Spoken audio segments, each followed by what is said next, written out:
जब सर्दियों का टाइम आता है तो ज़रूरी नहीं रोज़-रोज़ मक्का और बाजरे की रोटी या पराठे बनाएँ। आज बहुत ही हटके एकदम स्वादिष्ट रेसिपी लेकर आई हूँ, तो आप सभी का बहुत-बहुत स्वागत करती हूँ। तो चलिए बनाना शुरू करते हैं। यहाँ लिया है मैंने मटरा जो कि सफ़ेद वाली मटरा होती है, मटर होती है सफ़ेद वाली। इसे ओवरनाइट भिगो के हमें लेना है। इसे धो के अच्छे से साफ करके भिगो दिया था और यहाँ सुबह में एक बार और मैं साफ पानी से धो लेती हूँ। ये बिल्कुल मत सोचिएगा कि यहाँ मैं ठेले पे मिलने वाली मटर की चाट बना रही हूँ। बहुत ही स्वादिष्ट बिल्कुल हटके रेसिपी लेकर आई हूँ। तो यहाँ कुकर में ट्रांसफ़र कर लेते हैं। इसमें स्वाद अनुसार नमक और पानी डाल के इसे कम से कम 4 सीटी लगा के उबालना है। पानी हमें कितना लेना है, यदि आपने 1 गिलास मटरा लिया है तो उसमें आपको 2.5 गिलास कम से कम पानी लेना है। बहुत ज़्यादा पानी का यूज़ नहीं करना है क्योंकि उतना ही पानी डालना है जिसमें ये मटरा बहुत बढ़िया से उबल जाए। तो यहाँ 4 सीटी लगने के लिए गैस पे रख देते हैं और यहाँ लेने हैं टमाटर। टमाटर में इस तरीके से कट लगा लेते हैं। तो यहाँ इतनी मटरा के लिए मैं 4 मीडियम साइज़ के टमाटर ले रही हूँ और इसे थोड़ा-सा नमक डाल के ढक के पकने के लिए छोड़ देते हैं।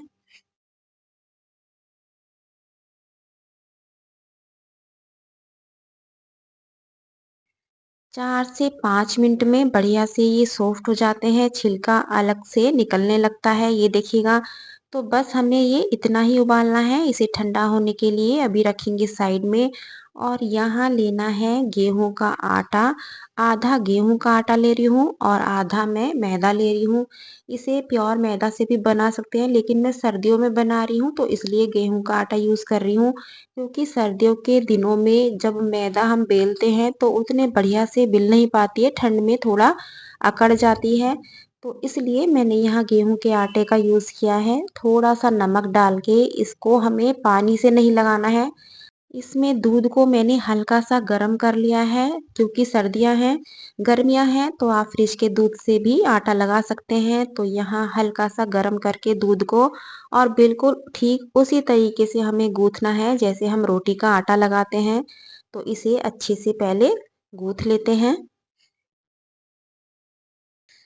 तो आप देख सकते हैं बहुत ही बढ़िया से यहाँ आटा सेट हो चुका है, तो इसे रखेंगे अभी साइड में। टमाटर भी ठंडे हो चुके हैं।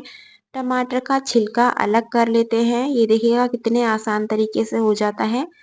तो इन सभी को छील के मिक्सी जार में ले लेते हैं और इसमें लेनी है हमें कश्मीरी लाल मिर्च। यदि साबुत कश्मीरी लाल मिर्च है वो भी डाल सकते हैं, मेरे पास पाउडर है तो मैं यहाँ पाउडर का यूज़ कर रही हूँ। तो बस आधी चम्मच कश्मीरी लाल मिर्च डाल के इसे बिल्कुल बढ़िया से पीस लेते हैं।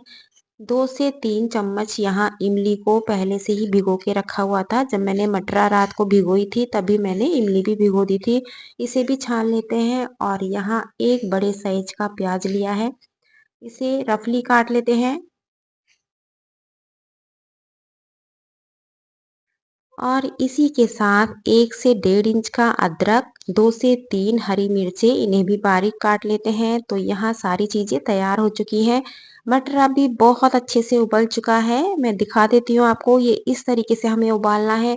जो मटर का दाना है वो अलग-अलग नहीं होना चाहिए और कच्ची प्याज, हरी मिर्चें, अदरक सारी चीज़ें यहाँ इसी में मिला लेते हैं। और इसी के साथ जो टमाटर पीसे थे वो भी इसी में मिला लेते हैं, इमली भी यहाँ मिला लेते हैं।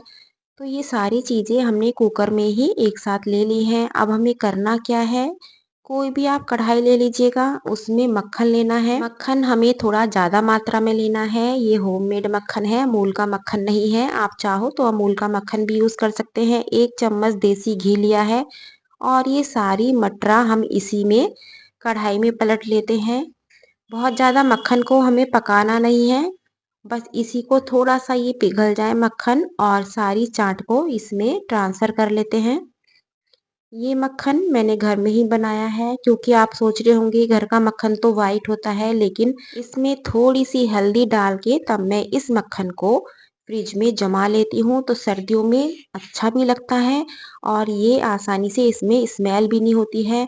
तो यहाँ ली है तीखी वाली लाल मिर्ची, काला नमक थोड़ा-सा लूँगी गरम मसाला, इसमें आप चाट मसाला भी यूज़ कर सकते हैं। गैस मैं ऑफ कर चुकी हूँ, इसे हमें पकाना नहीं है बिल्कुल भी।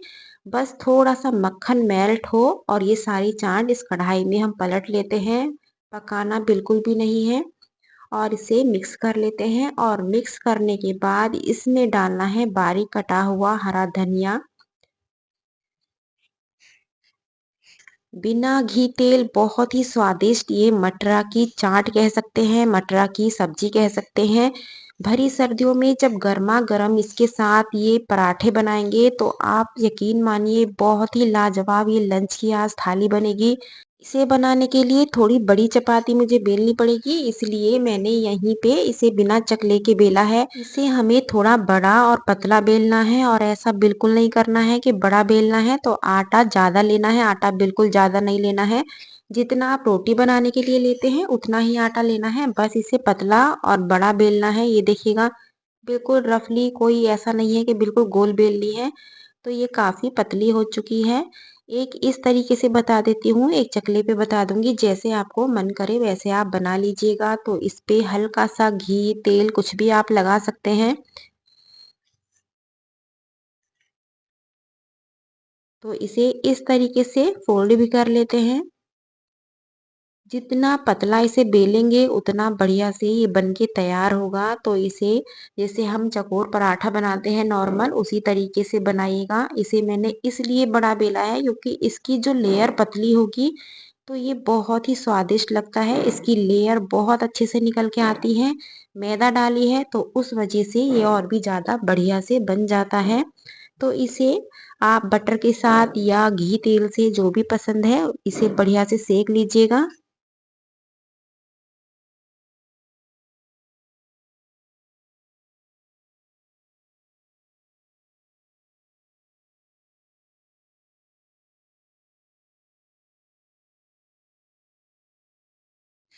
ये देखिएगा कितने बढ़िया से एकदम पराठे में लेयर आती है, चारों तरफ से खुल जाता है, बहुत ही एकदम सॉफ्ट और स्वादिष्ट बनता है क्योंकि इसे हमने दूध से जो गूँथा है, उस वजह से इसके स्वाद में भी बहुत अंतर आता है।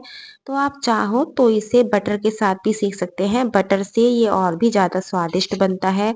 तो बटर से आपको किस तरीके से सेकना है, पहले जैसे हम रोटी बनाते हैं ठीक उस तरीके से इसको थोड़ा दबा के तवे पे ही सेक लीजिएगा। और यहाँ मैं मक्खन ले रही हूँ, मक्खन मैं इस पे जब लगा रही हूँ तो ये मैंने घर में ही बनाया हुआ है हल्दी से। तो जैसे-जैसे मक्खन मेल्ट होगा और पराठा हमारा सिक के तैयार होगा तो हल्दी आप देख सकते हैं किनारे-किनारे थोड़ा साइड में ब्राउन सी हो जाती है। तो उसकी आप टेंशन मत लीजिएगा, आप बिना हल्दी का या मूल मक्खन का कोई भी मक्खन यूज़ कर सकते हैं। तो मेरे पास ये था क्योंकि मैं सर्दियों में अधिकतर हल्दी डाल के ही मक्खन को तैयार करती हूँ। तो इस तरीके से पराठा सेकिए और ऊपर से लगाइएगा बारीक कटा हुआ हरा धनिया। तो इस तरीके से बहुत ही गजब का ये पराठा आपका बनके तैयार होता है। भले ही इसके साथ चाट ना हो, सब्जी ना हो, इसे चाय के साथ सर्व कीजिएगा, बहुत ही स्वादिष्ट ये पराठा बनता है। तो फिलहाल बनाई है हमने आज इसके साथ चाट। ये चाट आपको ठेले पे नहीं मिलेगी क्योंकि ठेले वाली चाट वो दूसरे तरीके से बनाई जाती है। तो ऊपर से टमाटर, हरी मिर्चें, मूली, प्याज जितना तीखा आप चाहो ऊपर से मिर्चें भी छिड़क सकते हैं। तो यहाँ लिया है नींबू और ये गरमा-गरम पराठे जो कि बहुत ही स्वादिष्ट हैं। तो इसमें थोड़ा आप चाहो तो ऊपर से नींबू का रस भी डाल सकते हैं जितना खट्टा आपको पसंद है। ठेले पे जो हम चाट खाते हैं उसमें और इसमें बस इतना अंतर है कि वहाँ उबली हुई चाट में ऊपर से मिर्च मसाले चटनी डाल के दी जाती है, लेकिन हमने इसमें काफ़ी सारा जो बटर डाला है उस वजह से इसका स्वाद और भी ज़्यादा बढ़ जाता है। तो इन भरी सर्दियों में इस चाट को ज़रूर ट्राई कीजिएगा। जब ठंड का मौसम होता है और गर्मा गर्म ये चाट खाने के लिए मिल जाए और साथ में इतने सॉफ्ट और स्वादिष्ट पराठे तो क्या कहने हैं। तो इसे कल ही ट्राई कीजिएगा, बहुत ऑयली नहीं है, कुछ भी ऐसा मिर्च मसाले नहीं है, बहुत ही स्वादिष्ट है। रेसिपी पसंद आई है तो लाइक शेयर करना बिल्कुल मत भूलिएगा। कल फिर मिलती हूँ एक नई रेसिपी के साथ। Thank you.